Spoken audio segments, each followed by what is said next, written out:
Now, let's see what's happening in the Midwest. We stress again that this mock election is strictly an educational exercise and not to be construed as an indicator or predictor of the upcoming federal, state, and local elections.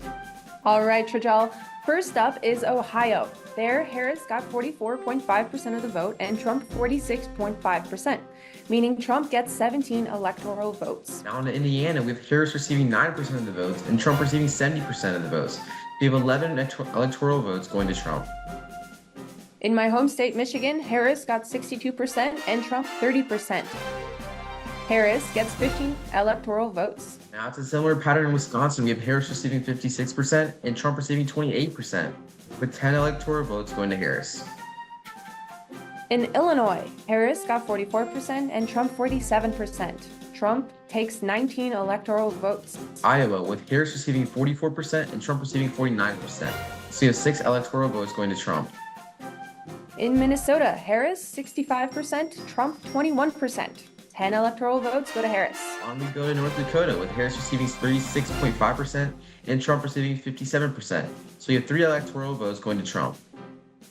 In South Dakota, Harris got 34% and Trump 60.5%, so he takes 3 electoral votes. Now in Nebraska, we have Harris receiving 40% of the votes and Trump receiving 58%.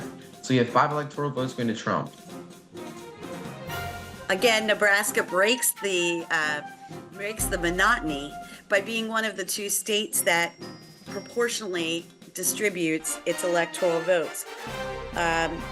1 to each of the 3 district winners and 2 to the overall state winners, and those all went to Trump.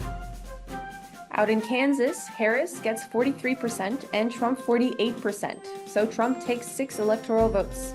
In Oklahoma, we have Harris receiving 11% of the votes and Trump receiving 81.5% of the votes. We have Trump receiving 7 electoral votes. And lastly, in Texas, Harris got 56.5% and Trump 36% of the votes. So Harris takes 40 electoral votes there. What's so interesting in this region is that although the Republican candidate, has a very strong showing in this region, Harris actually ends up with more electoral votes due to the fact that she won several largely populated states in our mock election.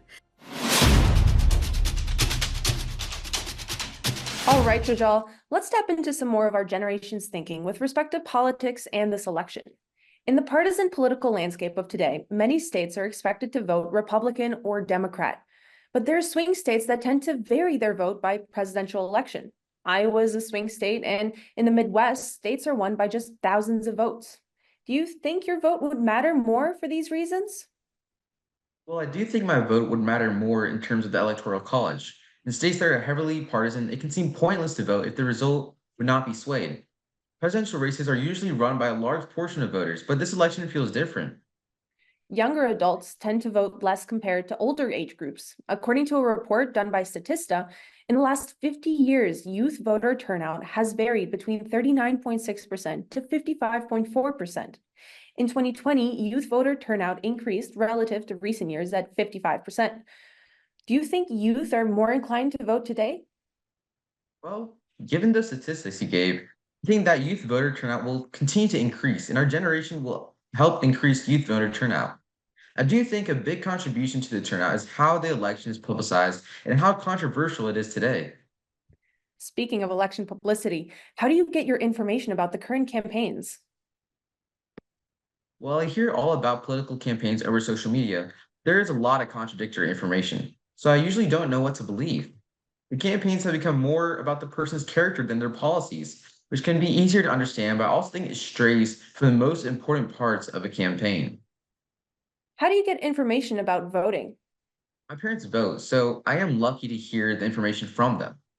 There are also school and community organizations that promote voter registration and voter information. I don't think that the actual process of voting, of registering and ballot information is widely discussed on social media and in general, so that can be an issue for first-time voters. So what would you say to a high school senior who's thinking about voting for the first time? Well, let me tell you what I'll tell them. They should be excited to vote, and young voices do matter in elections.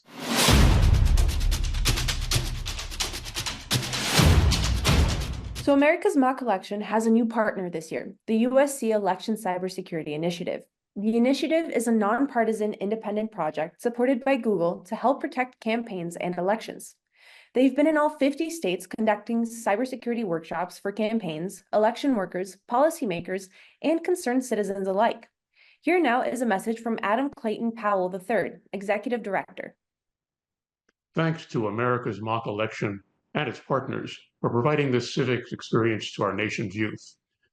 Here at the University of Southern California, we're working toward increased confidence in our voting systems so every voter knows that his or her vote counts. Our team has worked with election officials in each of the 50 states and with election experts on 4 continents and democracies overseas, all to make certain that elections are fair and secure. When you're voting age, know that every vote is important, including yours.